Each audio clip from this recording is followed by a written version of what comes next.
од кандидатите кои што беа предложени за супервизија на осигурувањето или не знам за комисија од хартија од вредност, ги бираме кандидатите согласно условите кои што ги исполнуваат.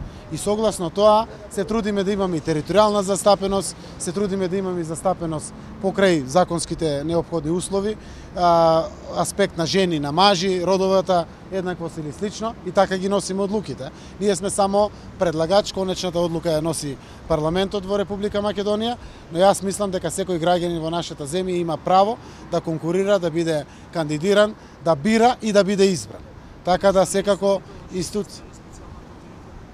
Значи, јас зборев за моето семејство, се научив отпосле дека е сестра на јавната обвинителка, но тоа е посебно семејство, како што знам. Јас зборам јавно за моето семејство, зарем не смеат семејствата на одредени истакнати личности или вашето или било кој да конкурира, да бира или да биде избран или да биде кандидат за нешто.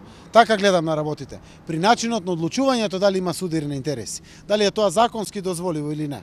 Верувајте дека мораме да се растеретиме од одредени предрасуди според мене, а тоа е возможно по пат на транспарентност. А транспарентноста во Македонија има. Нема тајна, се знае во државата и верувам дека никој не се обидува ниту да се скрие.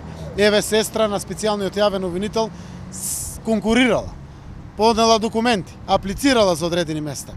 Како на тој граѓанин да му кажете извинете, вие немате право да бидете на одредена позиција или место во државата, а исполнувате условите.